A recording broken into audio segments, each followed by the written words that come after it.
जलगांव शहर के एमआईडीसी क्षेत्र में रविवार रात को एक चौंकाने वाली घटना घटी। कंपनी के बाहर अवैध रूप से शराब बेचने वाले व्यक्ति ने मामूली विवाद के चलते कंपनी के 2 मजदूरों पर गोलीबारी कर दी। यह घटना 2 नवंबर की रात एमआईडीसी के जी सेक्टर इलाके में हुई। जानकारी के अनुसार सरफू शेख नामक मजदूर नाइट ड्यूटी के लिए जा रहे थे और रास्ते में एक टपरी पर रुके। उसी समय वहां शराब का अवैध अड्डा चलाने वाला व्यक्ति किसी अन्य शख्स से मारपीट कर रहा था। सरफू शेख ने जब ये देखा तो बीच बचाव करने की कोशिश की, जिस पर शराब विक्रेता ने उन्हें भी पीटना शुरू कर दिया।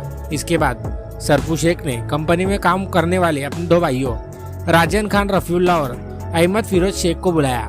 तीनों जब कंपनी के बाहर पहुंचे तो आरोपी ने उन्हें गालियां दी। इस दौरान वहां मौजूद एक महिला ने आरोपी को देशी पिस्तौल थमा दी। आरोपी ने बिना किसी झिझक के तीनों मजदूरों पर 4 से 5 गोलियां चला दी। गोलीबारी में राजन शेख रफीउल्ला और अहमद फिरोज शेख गंभीर रूप से घायल हो गए।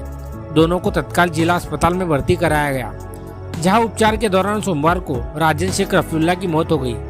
घटना की जानकारी मिलते ही पुलिस मौके पर पहुंची और आरोपी की तलाश शुरू कर दी। वहीं इस फायरिंग कांड के बाद शासकीय अस्पताल में पूर्व महापौर अब्दुल करीम सालार, सुन्नी जामा मस्जिद के अध्यक्ष आयाज अली, बागवान जमात के खालिद बाबा बागवान और पटेल बिरादरी की युवा अध्यक्ष शाहिद पटेल और इरफान सालार मौजूद थे।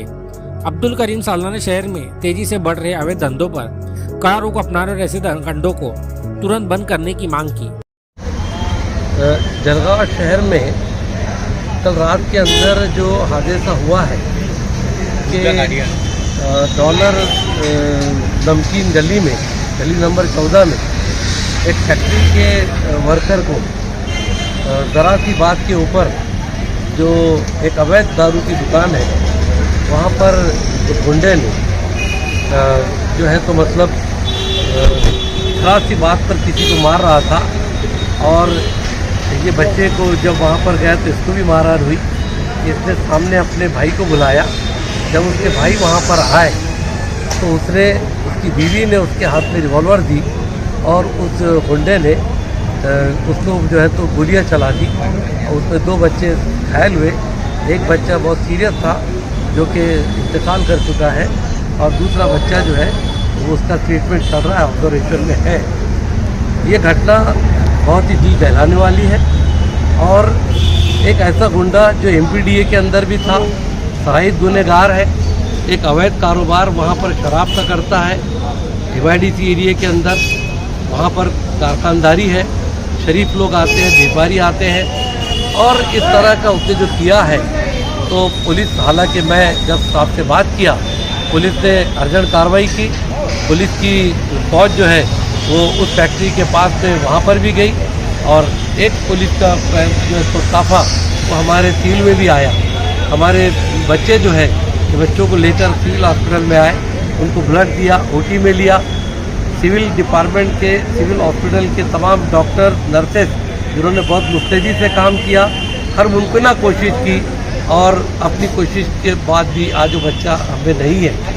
इस वाक़े से ऐसा लग रहा है कि पिछले दिनों से शहर के अंदर इस तरह हमारे यहाँ रिवॉल्वर और अवैध कट्टों से गोलीबार हो रहा है ज़रा बात पर, जैसे यूपी बिहार के अंदर हमको सुनने को मिलता है। हालांकि कोई शक नहीं, गुज़िश्ता महीनों में पुलिस ने जिस किस्म के हथियार बरामद की, अखबार के ज़रिए से हमने देखा कि कई गन, कई उन्होंने बहुत सारी चीज़ें बरामद की।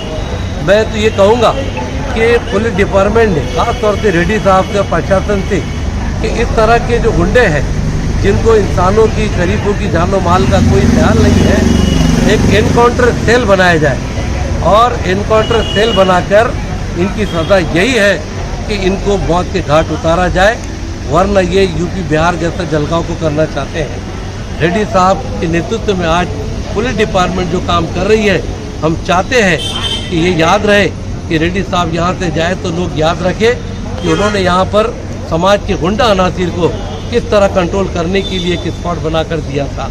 आज आम इंसान की जान को खतरा होना, अवैध धंधे करने वालों को इस तरह का खुलेआम ये सारी चीज़ें करना सोचने में मजबूर करता है। पुलिस ने अपना काम किया, अच्छा काम किया, सिविल हॉस्पिटल में अच्छा काम हुआ, लेकिन बेचारे की जान चली गई। 20 साल से उस फैक्ट्री में वो लोग काम करते हैं, कभी उनका किसी से झगड़ा टंटा नहीं है और उनके साथ अगर ऐसा होता है आरोपी क्योंकि गुंडा है भाग गया तो उसको फौरन पकड़ा जाए, वगरना बहुत सारी तंजीमों के जिम्मेदार यहाँ पर आए।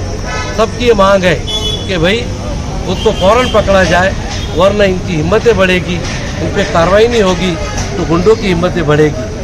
बेशक अगर कोई कार्रवाई नहीं होती है हम साहब से मिलेंगे, आगे का जो कुछ भी फ्यूचर के अंदर हमको कदम बढ़ाना है बढ़ाएंगे, लेकिन अभी हम एसपी साहब से खास तौर से विनती करते हैं कि भाई हुक एंड क्रुक ये गुंडे को पकड़कर जेलों की सलाखों में डाला जाए और ऐसी सख्त सजा दी जाए कि दोबारा ऐसा करने की कोई दूसरी हिम्मत न करे।